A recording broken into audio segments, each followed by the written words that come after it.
I feel that my purpose is to serve the song's purpose.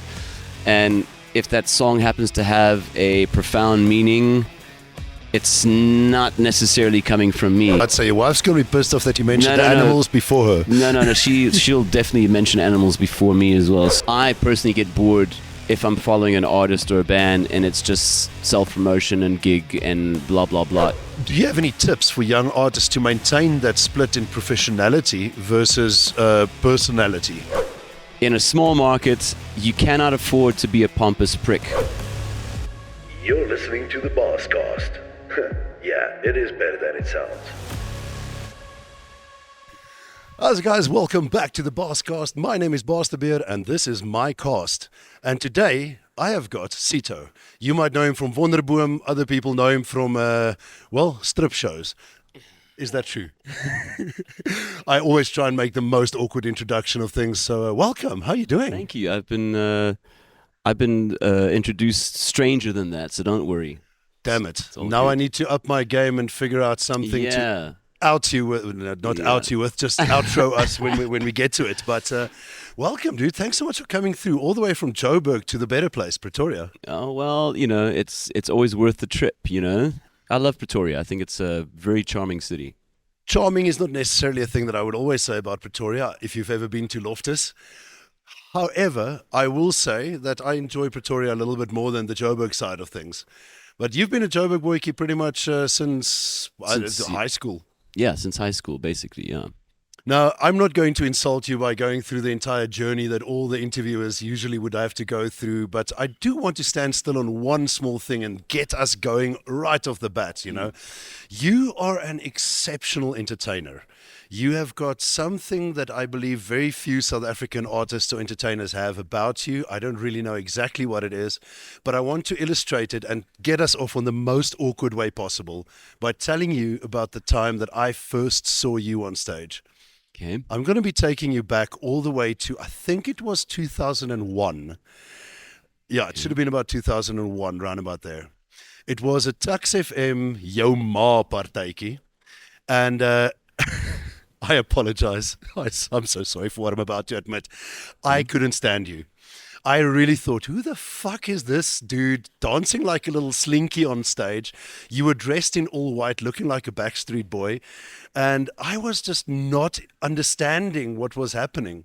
As the years went by and I got into, the music industry more, I realized what an exceptional entertainer and what an exceptional expresser of entertainment you are. Starting from what I perceive to be a weird little slinky dance move, I realized that there's only two bands from that entire event that I can still remember today. 23 years later? It was WONDERboom and it was Tweak. Tweak because there were a bunch of, in my mind, 16-year-olds that figured out the word fuck for the first time, and the slinky dancing, entertaining band that sang cool songs that I liked. Has that always been a thing for you, being the expressive entertainer? Well, first of all, thank you very much.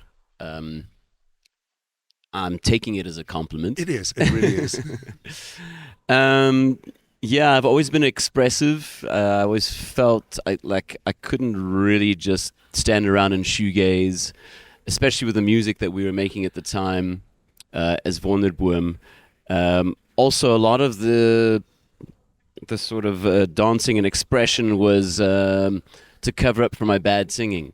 But yeah, I don't know. I think big influences, and when I joined Eight-Legged Groove Machine, which then became WONDERboom later on, we were all about just being completely carefree on stage and expressing and hoping to sort of inspire others to do the same, Well, you most certainly did, and especially if I take a look at your progression, or shall we say, or the journey that you took from, as you mentioned, Eight-Legged Groove Machine, and I mean, you had a couple of projects before that even. I remember doing my research for this. It was the first time that I realized that you actually started out as a bassist. I forgot the name of the band now. I made a note of it, but it was when you left school. Yeah. Can you remember the name? Yeah. So, well, I started playing like properly, like out of school halls and bedrooms into like the club scene. When I was about 17, I was playing for a band called Heart and Soul, which is a 10-piece soul band. We played all the old school R&B and soul covers, Aretha Franklin, Otis Redding, Booker T and the MGs, Sam and Dave, that whole era of music. Yeah. Well, I mean, looking at where you started with that all the way through to now, and I think this is going to be a predominant theme for our chat today, is the expression that you found in the different ways in the different bands. Because, I mean, obviously everyone knows you from WONDERboom, but you've got Blood Honey, which is, I think, your latest project that you started, even though you can't spell it. I mean, it is beautiful, but learn how to spell. There's no V's in blood, just saying. But you also have Cantante, which is a completely different vibe from WONDERboom. And then, of course, you've got Absinthe, which again, is somewhere in between for me. How do you maintain the personality of Cito and still put it into the different acts to give each act its own unique vibe? I think you might agree that we are not one-dimensional, and one thing I realized with any sort of music project is that you need to go there 100%. Like, if you're going to be goth, then go goth. If you're going to do a Spanish project, then go Spanish. WONDERboom has been quite eclectic, so in that respect, we have been quite diverse in the songs that we wrote and recorded and performed. But I kind of feel like each project, like, there's no point in doing a side project if it's going to be the same as WONDERboom or if it's going to be the same as the other. So, and it also is just an expression of the many different sides of Cito, I think when you see me performing on stage in WONDERboom, you don't really even fathom that I would be a miserable bastard who loves to goth out, So that's why Blood Honey is there. It's just a self-indulgent project just to get my dark side out. It's my darker side out. And then going with that, I am not the same Cito in every project. I kind of, I suppose, become that character per band or per project. Well, I reckon once you've gotten the experience that you have, because, you are no longer what they would call an upcoming or a young artist, you are a godfather in this country of your scene. I reckon it is probably as necessary to express yourself in different ways to just keep that passion alive. Have you ever had that problem, will I say, that, you kind of get bored with your own self and they have to reinvent? I am hypercritical of everything that I do, and there's moments of frustration in that, when you are kind of forced to play all the same old songs because of, like, say, a short set that we're playing at, like, say, a 45-minute set at a festival or something, and your fans are expecting to hear the hits, and you just want to play new shit because, you start to, like, I don't want to resent the wonderful hits and success we've had with those songs, but you also want to just keep things fresh, just for yourself, so that you don't get that jaded or whatever.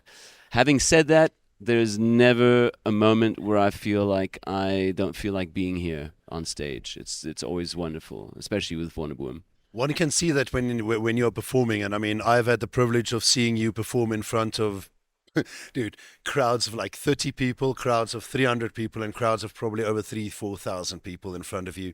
And one thing that always impresses me to see is you don't seem to keep back. Like, you always give 100% on stage. And I've seen that a lot with younger artists, it's still very ingrained in them to kind of feed more of the energy of the crowd, while you are such an energetic machine. Is there some sort of a mantra or a prep schedule or a mindset that you had to cultivate for yourself to have that? Not really. I think rituals would be like warming up, a bit of breathing exercise, but I think there is a certain unspoken magic that happens when you get on stage and that first chord is hit. It's like, all right, guys, here we go. Now the roller coaster ride is off to go, and there's no holding back. And then, whatever comes our way from technical issues or or whatever, unexpected crowd response or mistakes that happen on stage. It's all part of the action that happens, and you just maneuver around it, and you just carry on giving it all you got, you know? I have noticed a very interesting difference between some of the people that I've been speaking to on the Baascast so far. And if I had to draw a plain comparison between someone like Karen Zoid, for instance, versus when I spoke to Arno Karstens, and it would be interesting to see where you sit on the spectrum now. Karen, I have found to be a lot more strategic in her approach to certain aspects of her performance, of the growth of the band, of the way that she sets up her entire persona, or not persona, I would say her brand, versus Arnu, on the other hand, struck me as a lot more, hey man, I'm rocking it out and I'm doing what I do, and if it happens to hit, it hits. How would you position yourself on that scale of purposefully creating a persona, a character, a brand for yourself, structuring the business around the performance? Or are you more, look, I do what I like, and if other people like it, it's fine?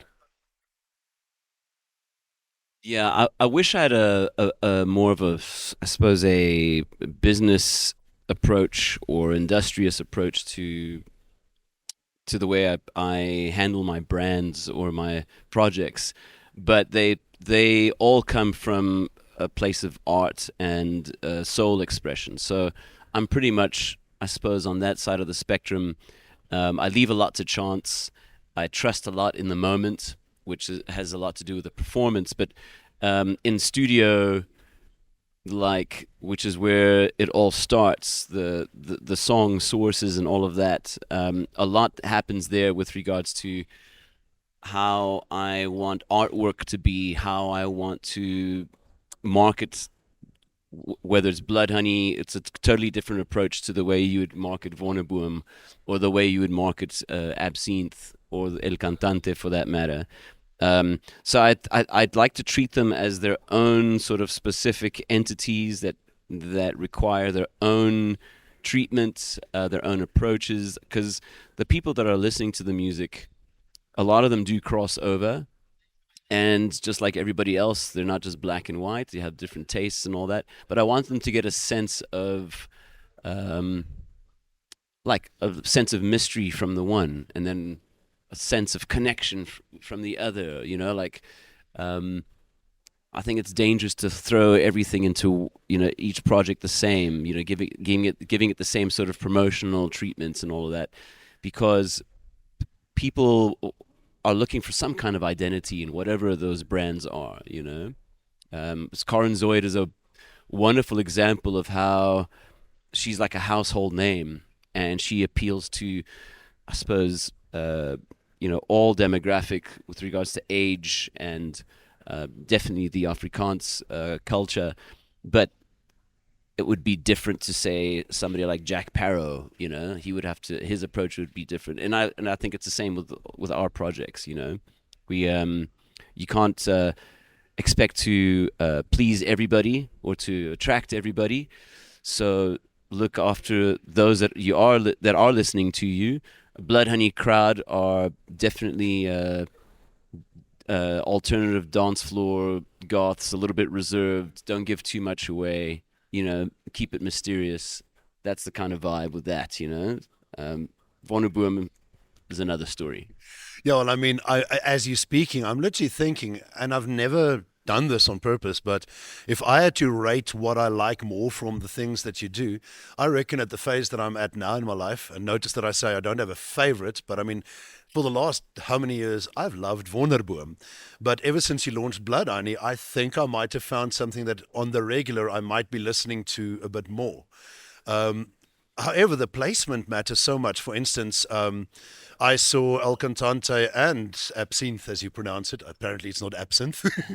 At STRAB for the first time. Speaking of STRAB, you guys are going to be there as WONDERboom. WONDERboom, sorry. We'll get there in a bit. Yeah. However, I think the placement of the band and the moment matters more to me, because I've seen, and I would love to hear your thoughts on this, I have seen as of late, I think people are becoming less and less fans of a band and more buying into the persona of people in the band. And if they're a fan of Cito, they will listen to the other four and obviously have favorites in moments. Have you experienced that, or do you still think that people are more solidly focused on a band and they will discard the rest if they don't like them?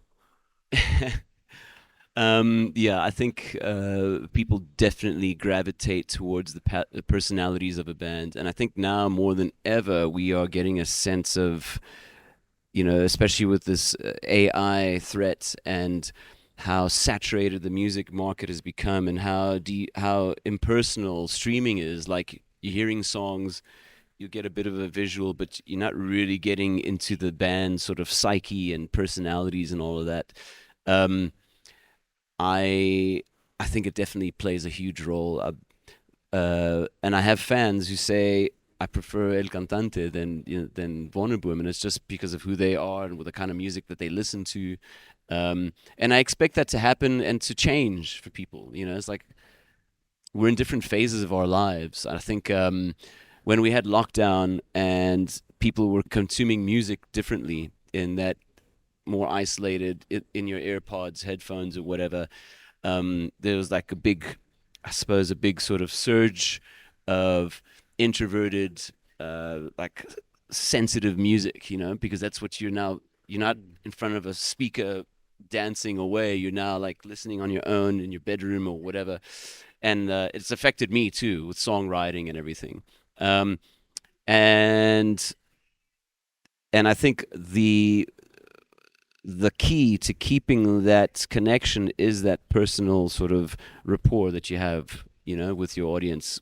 Become friends eventually. No, I reckon you do a very good job of it, because if you take a look at you on your socials, your personal socials, I'm not mentioning the band socials now, but I firmly believe in social media.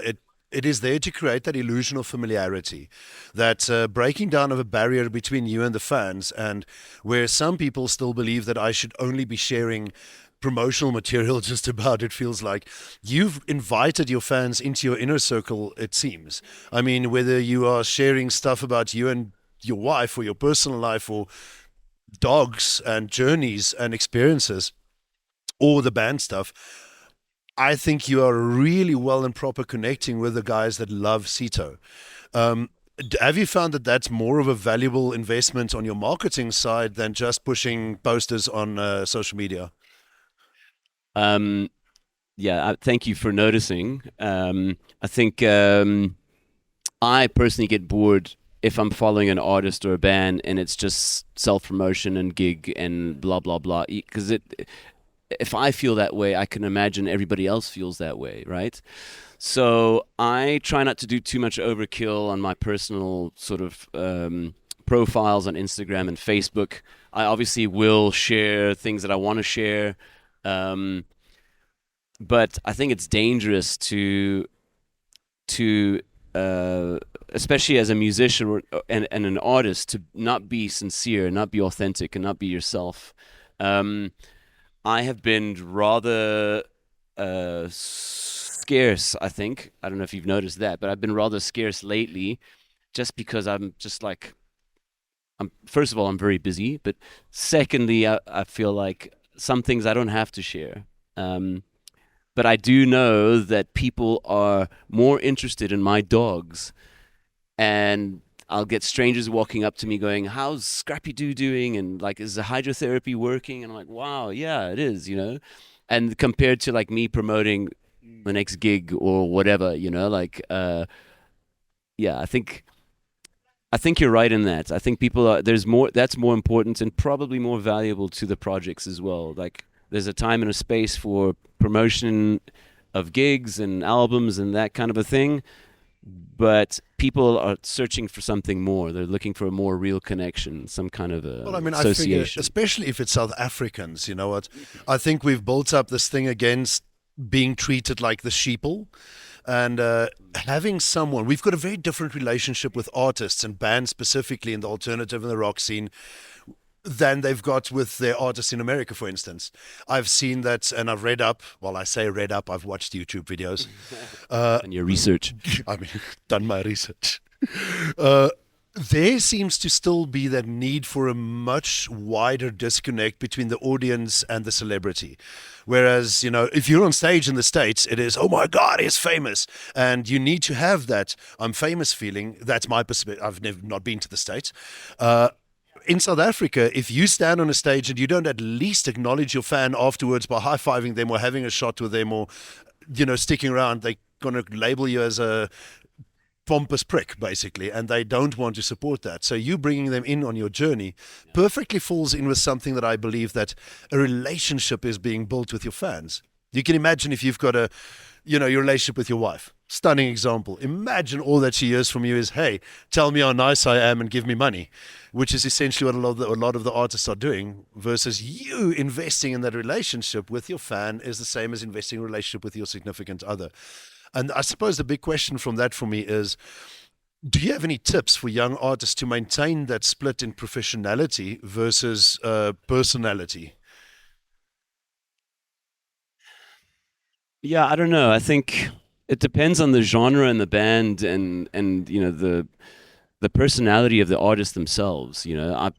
I am more interested in like I had this conversation with Arno actually the other day about, because we did the Eastern Cape with WONDERboom and his Arno Carson's trio, a couple of gigs, and we got to spend a lot of time together. We had a great jam the other night, and he was, he's a completely different artist to me, and not as in musically or professionally, but as in personality, and if you've got nothing to say, then don't say it.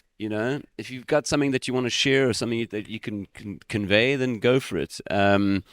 The connection that you have with your crowd and your sincerity, it's a South African thing where where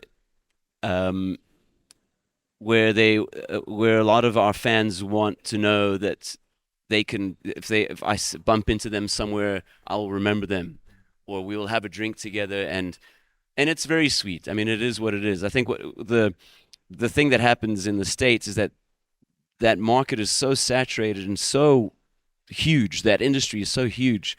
You can't compare that to what's happening here.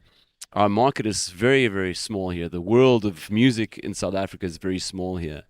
And one of my big attractions to South Africa in general is the people.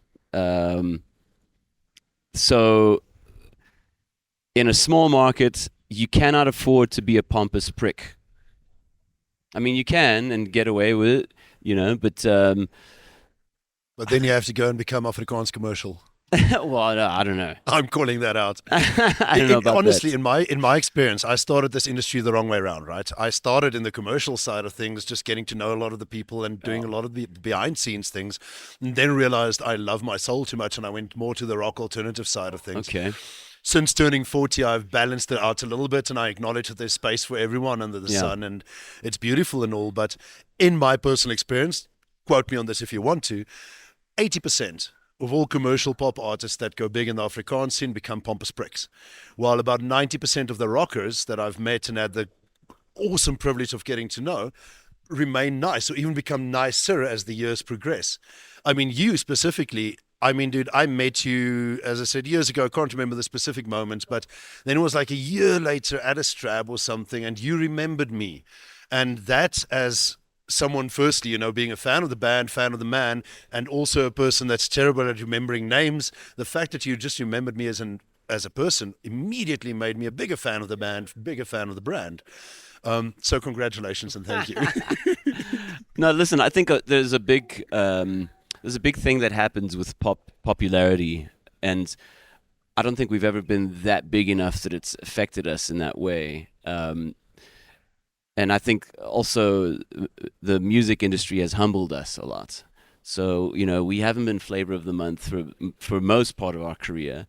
And when we have people that we see at gigs or see them again, we remember them because we're human beings, It's just like, how can you not? I think any time that we were ever to get to a point where we're like pompous pricks, then I don't know, some major shift has happened, and I don't know.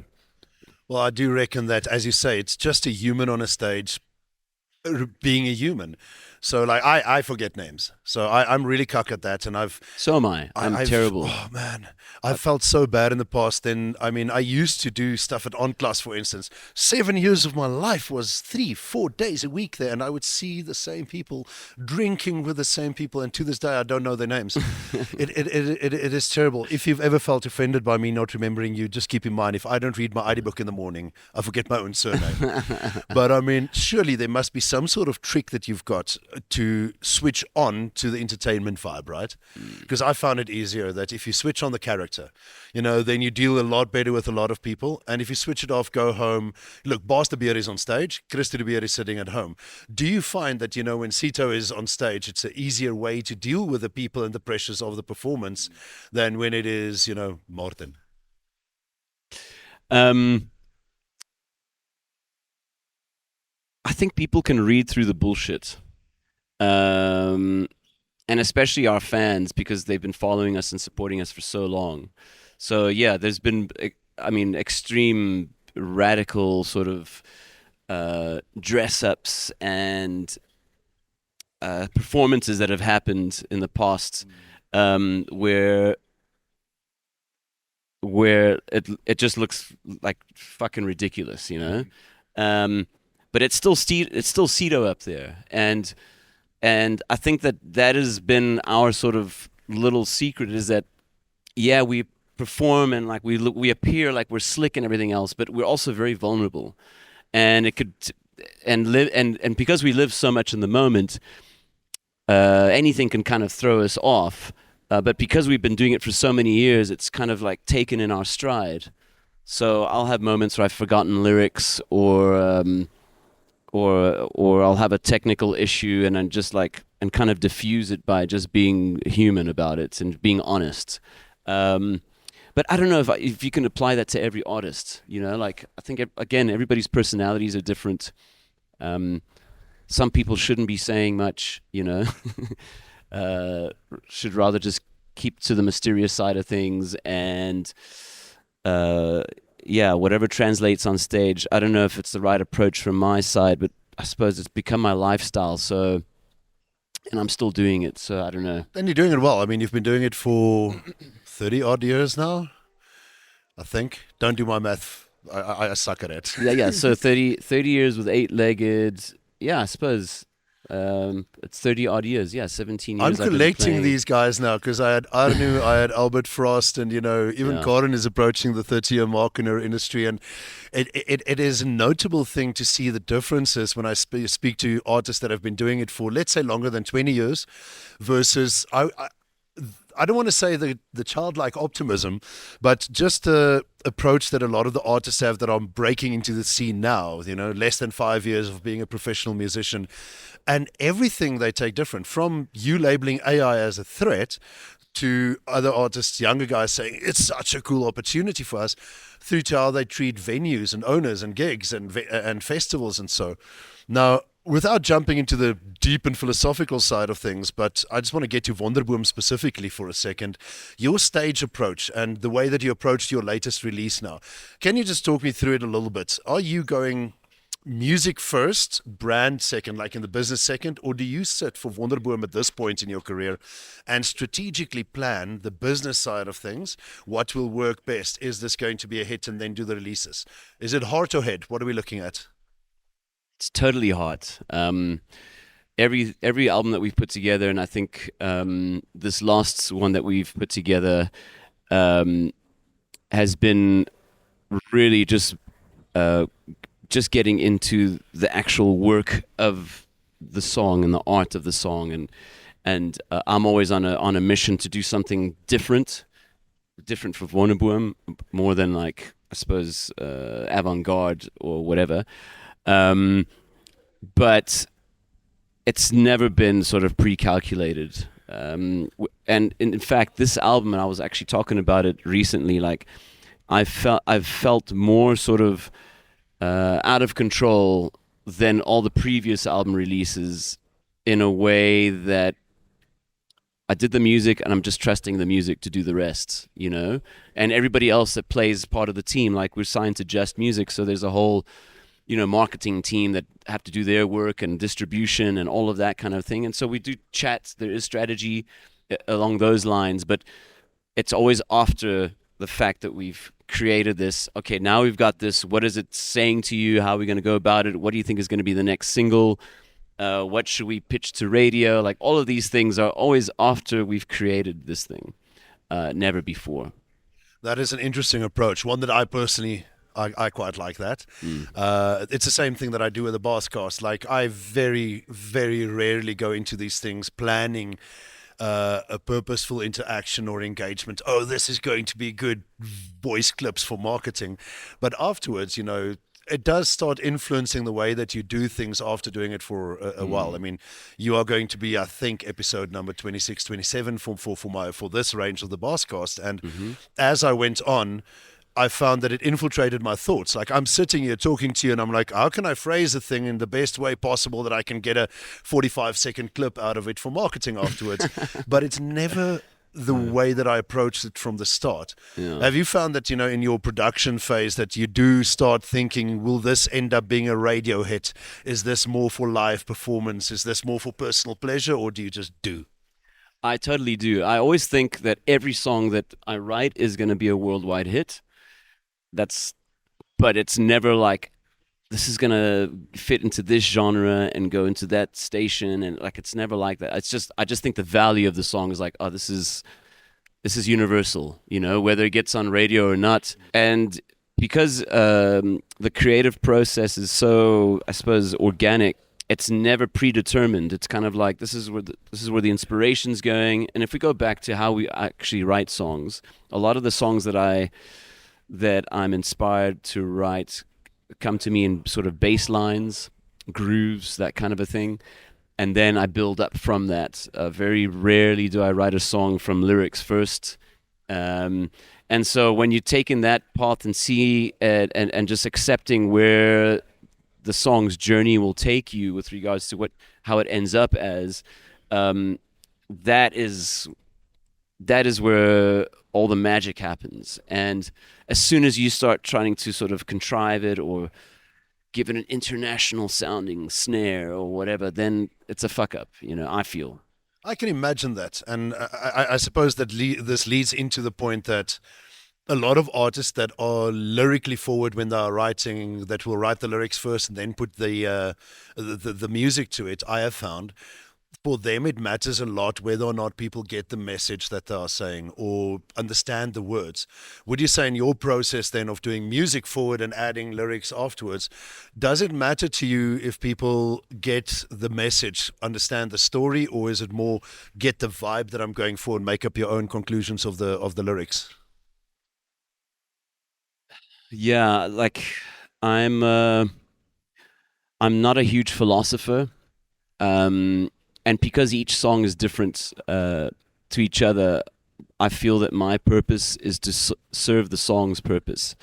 And if that song happens to have a profound meaning, it's not necessarily coming from me. It's coming from a higher source of which I have just been a vehicle to put it all together.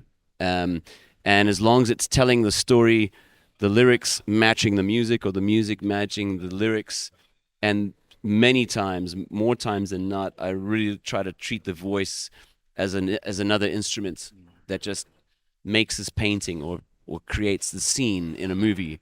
And whatever that scene is, whether it's a love scene or it's a protest scene or it's a tongue-in-cheek, you know, humorous thing, it's just another snapshot in our life, you know, as WONDERboom. I find that description exceptionally beautiful because to me, it paints the picture of who you are as a person and how you see your art. It's kind of like I can see that coming into a gallery, an art gallery, and you giving a person the opportunity to stand in front of a painting, in this case the song, and getting their own inspiration from it. And I don't think there's anything wrong with someone giving a piece of art and saying, I want you to get my message from it. But as a personal appreciation and a personal appreciator of art, that is the way that I enjoy your music. Thank you. Yeah, that's totally. I've had people come up to me and tell me about a certain song that we played, that we recorded, and how it changed their life, or how it got them through through like a dark time, or reminding them of their loved one that just passed, or like all of these like beautiful, touching, heavy, deep, significantly meaning songs to these people, and a lot of it is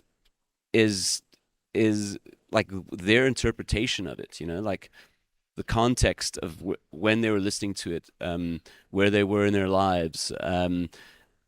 It's kind of like reading books. I love reading and letting my imagination sort of build the visual in my head, as to it just being pumped to me. I love movies as well, obviously.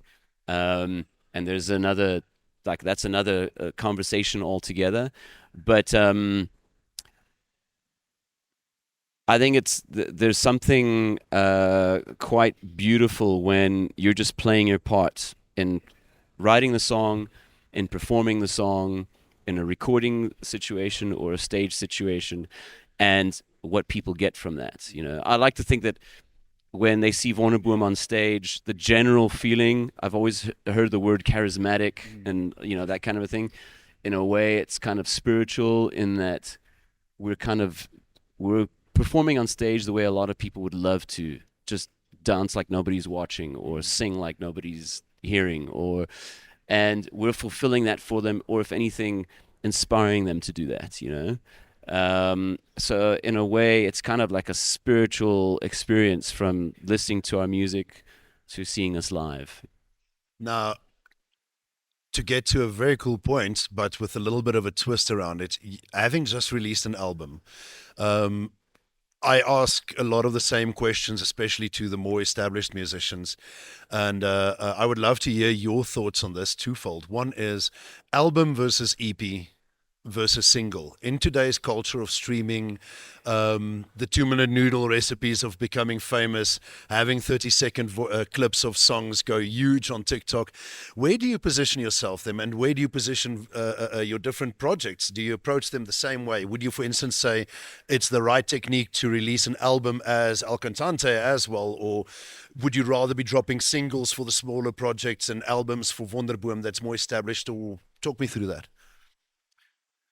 Yeah, it's an ongoing conversation that we're having every time we release a song and an album. And I'm very old school in that sense. I think of my favorite bands, and I would love to grab their vinyl or whatever CD and just go through the artwork and listen to the whole sort of album in context. So a lot of my favorite albums are albums for that, not just because of the single songs. So I might still be sort of in denial in that, I know that years ago, in the beginning of recordings and singles and all of that, it was a single driven, that's what you would call a record. You'd record a single with a B-side, and that's how you got your music across. And eventually bands like Beatles and all that, record companies were putting that all into sort of album kind of format so that they can get more out of it. I personally love what would be referred to as album fillers, like songs that aren't necessarily singles. They're just they serve the purpose of completing the picture of that album. A lot of my favorite albums are like that, where all the obvious big singles, I'm like, whatever. I like the album filler. So in that sense, there's that. And then it depends on the project as well. And yeah, people are consuming music differently. For me, it's been quite it's important for us as WONDERboom, and like say this last album that we released, Hard Mode, it's basically capturing this chapter of our lives, signing on to Just Music, Matthew Fink co-producing with us. And so there is a golden thread from Voodoo Doll up until the last recordings that we did that are on hard mode, and we released those songs, a few of those singles, a couple of years already. So some of the singles are out there and old already, but again, in the movie of hard mode, each song serves its purpose, and I feel there's a great flow going from one song to the next, and I just love that journey. I'm not. I used to laugh. I used to work at a CD shop many years ago, and it used to frustrate me when Joe Public would come in and like say, "I'm looking for this song," and I'm like, "Okay, cool. We've got the album here." No, I just want the song. I want the single. I'm like, okay. I laugh because I'm guilty. Yeah, like there's so much more to me than just singles, with bands and stuff. You did phrase it very nicely to me, and it's certainly giving me something to think about. As I used to see up until roughly about a minute and a half ago, in this time that we are at now, as filler songs literally being a waste of time and a waste of money to record, because in my mind, especially in a culture of releasing regular songs and not really having CD sales per se as music, I've positioned physical music sales as merch, no longer as music. You get the music from Spotify, but I'll buy an album just to have that. I don't even have a CD player. And to me, investing money into the 6 songs that fill the track, fulfill the album, and then have your 2 potential hits and the 3 potential strong singles used to be a recipe that works. But now that you mentioned it as, I can picture it as the shadows and the light in a painting. Would the Mona Lisa be as famous if it was just the figure of the woman? No, you literally just opened up an entire new respect for people recording albums to me. I mean, I still don't think it's a profitable investment for young artists to do. Yeah. But for you guys, it must be something worthy investing quite a bit of risk into, right? Well, you know what? I think that chase of like the song and the hit single and all of that, like that, I detest it. It really makes me sick to my stomach. And the other reason is that you don't know what's going to be a hit and what's not going to be a hit. Like sometimes we like put so much pressure in our eggs in one basket for a certain song to be a hit, and then nobody likes it, or radio doesn't take it, or it doesn't get liked, and then what? Then you're like, then I'm lost, and what I need the an fuck? example. Sorry, just to interrupt there. Give me an example, please, of a song that you wrote that you thought was going to go huge, and then fizzled away and nothing just happened. So many of our songs are like that, and I think it's only because it's a lot of it has to do with timing. Rock has been in and out of fashion, and radio stations are like, oh, it's not our format, or we're not playing rock, or there's too much guitars, or the drums are too loud, or whatever the fuck. But when we released 2 albums ago, the Automatic Shuffle, we had a song called Here I Am, and we were like cocksure that that was gonna be the biggest hits that we've ever released, and it just wasn't liked by radio. And at the time there wasn't, like, streaming wasn't really a thing, so it was like really a radio thing. And it was like, and you try and you resubmit, and it's like, it's just out of time, just not, it was irrelevant, Maybe the wrong song for the right time, or the right song for the wrong time, or just... So we resurrected that song a few years ago, playing it live, and it's one of our biggest live songs at the moment because of the way we perform it. So yeah, like for me, like I now, and especially now with hard mode, we've recorded the album. We've had put lots of hours into getting each song to our satisfaction, right amount of detail, nice, production, the arrangements are cool, happy with the vocal production, things like that, like just nitpicking until we were finally happy with it to release it. And I don't know what songs are going to take off from the album. I don't. I think that must add to a lot of the uncertainty. And with this, I would love to just take 2 seconds, if you will, and jump a bit beyond Cito the musician and go into Cito the man and the mindset. I know that there's a lot of money, a lot of time, a lot of energy, and a lot of risk going into recording a new album, like hard mode. You've got a lot riding on albums.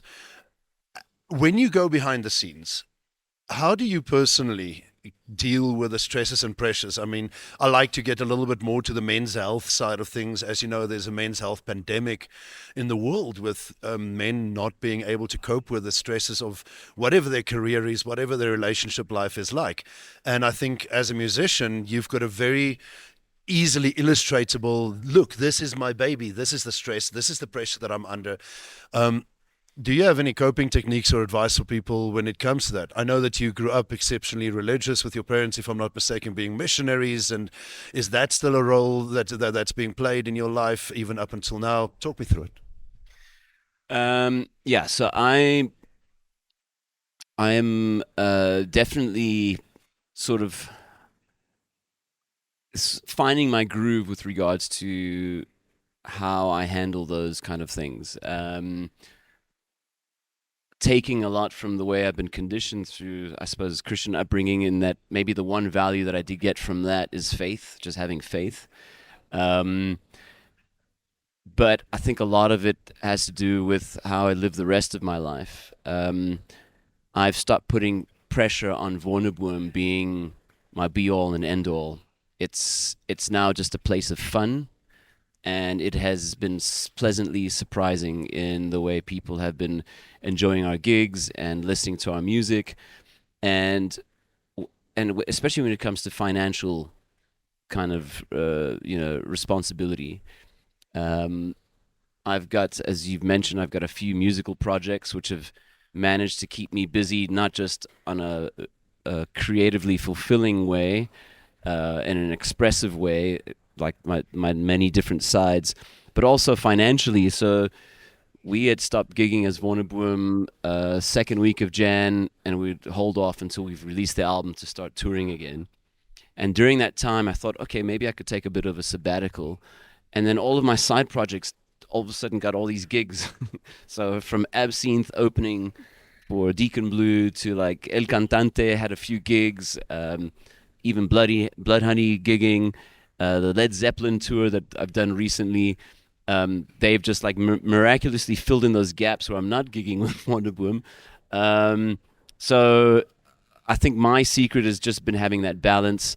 I do yoga, I meditate, I have a wonderful home full of animals that give me lots of reward and fulfillment, a wonderful wife. I was about to say, your wife's going to be pissed off that you mentioned the animals before her. No. She'll definitely mention animals before me as well, so don't worry. But yeah, if it wasn't for my wife who supports me and what I do, I think I would be a little bit more lost, you know. And then, yeah, so then just keeping I also do music direction for corporate events. So financially, I gain a lot from that as well. I've started my own coffee business. So I think just doing the things that I love and having a few pies out there has been my secret to like not putting so much pressure on one sort of project, that being WONDERboom, you know. I think that's sage advice, because a lot of artists that I see coming up now, and even the more established guys, are still putting all the eggs in one basket. And when I say all the eggs, it's not just the musical eggs, it is the personal happiness, my joy depends on the success of my next project. Whereas I believe we should have a mindset, especially in the world of entertainment today, of finding joy in the creation process of that. But stepping a bit beyond the music, you mentioned your coffee now, and something that I find exceptionally inspirational in that is you had an interview, I think it was like 2011 that I read, and you basically said to the interviewer, look, I've got this passion for coffee, I wish to have a coffee shop one day. And if I'm not mistaken, your coffee brand is now about 4 years old. So do you have your coffee shop yet?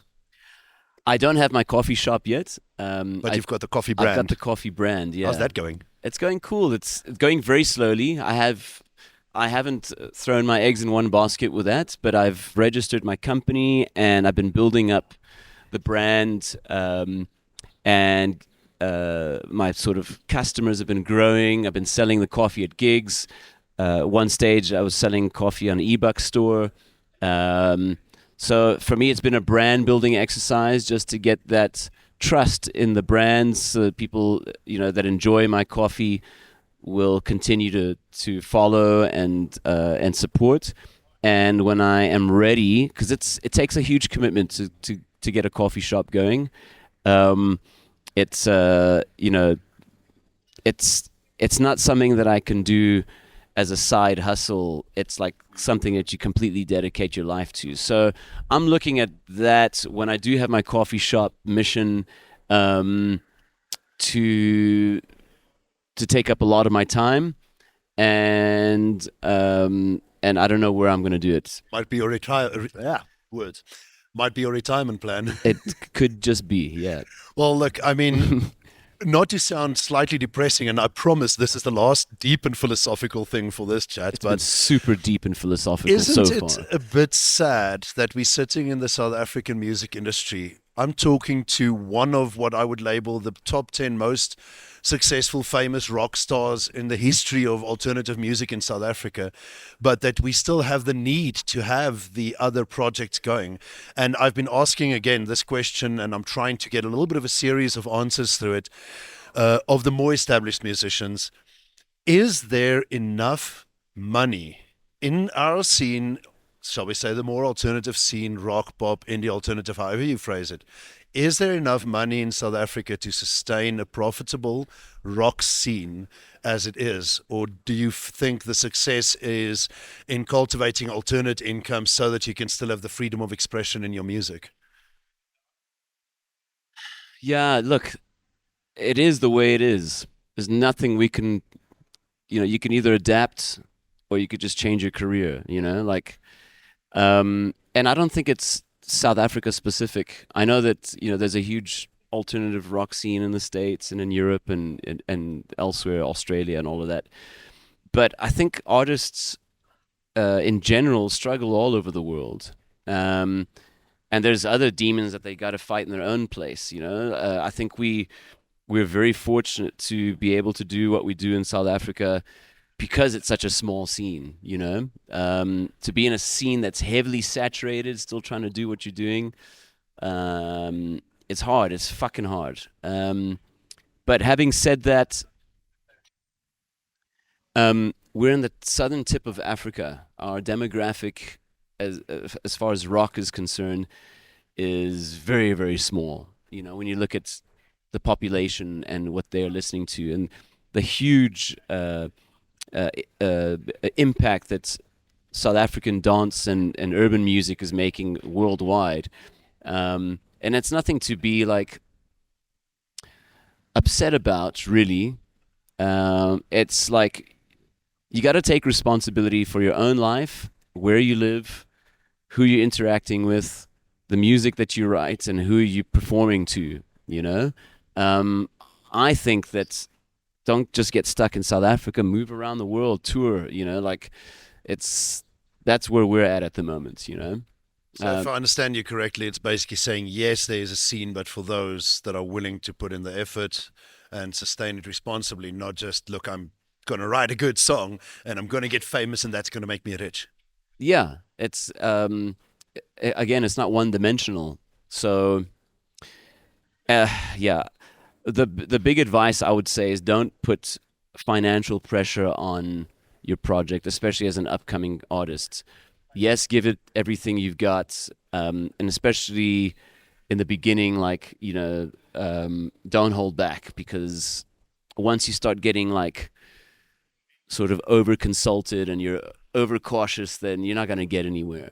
But don't put that pressure of okay, I'm now packing my guitar in a case and good luck to you if you live alone and that's your vibe. But when you got to deal with the rest of the world and your family and everything else, you got to and dogs, exactly. You got to sort of don't set yourself up for failure, really, along those lines. I like that. There's one thing that you do that's really got me excited, and you'll see I'm wearing my STRAB t-shirt for a reason, because this year it's not WONDERboom playing at STRAB, it is WONDERboom. How do I pronounce it? WONDERboom. However you like. Because it's a collaboration, and please explain to me, it's WONDERboom and Boo together on stage doing. Yeah, so not all the time. So what we do is Boo will do a set, and then I will come up and join them for a song, and then Martin will join them for a song, and then Martin, Jono, and myself will join them, and then they will jump on a few songs. So it's basically us doing our sets back to back, and Chris joining us, and Rion joining us, and us joining them. So a lot of band inbreeding. Lots of band inbreeding. It's really, really cool. So special, man. So special. I love that. I love Boo so much. They played such a huge role in our, formative years as well, like as far as inspiration is concerned, and friends and all of that. And to be able to have fun like that, it's just such a beautiful, refreshing experience for us, the collaboration thing. Well, I think it's a very nice little circle for me as to see that journey, because as I mentioned, I saw WONDERboom for the first time on the Tux FM Yo Ma party. The next year, I saw Chris Chameleon and Boo for the first time at a Tux FM New Year's Joel as well. The only difference was that with your event, when I saw you, it was a foam party, and when I saw them, we were all in the pool, well, in a big lake when it was still Centurion Lake. I was wet listening to Boo for multiple reasons.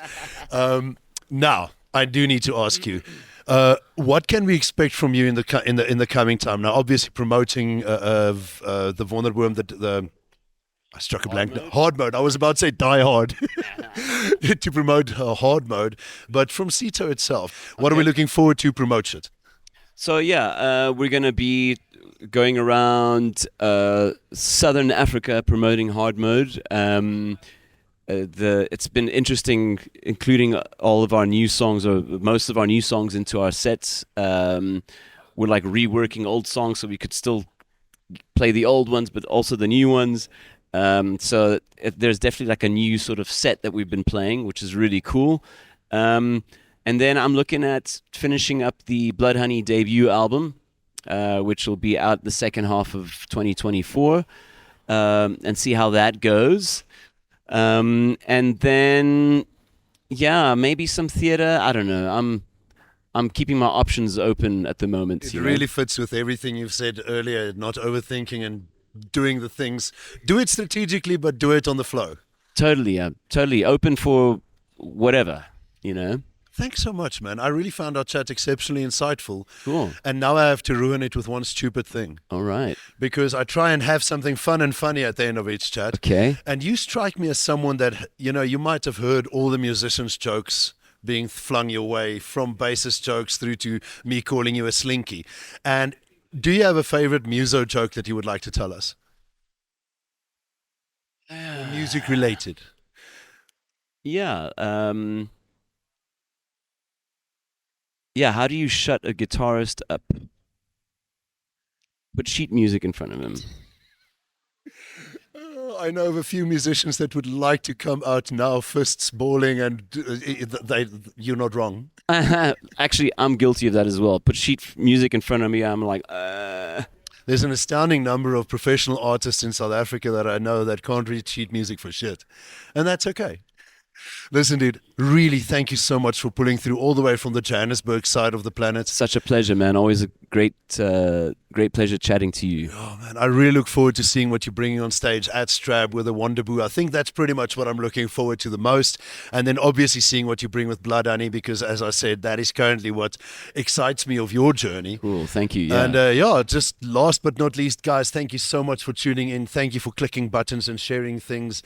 Huge thank you to Moonshot Café for hosting us. And again, thank you, Cito, the multifaceted, entertaining slinky, for pulling through and not hitting me for insulting you right in the beginning. Make love, not war, Thanks so much, dude. Really appreciate it. Have a good one. Cheers, man. Thank you for listening to this Baascast, and thank you so much, Audio Torch, for sponsoring the camera gear.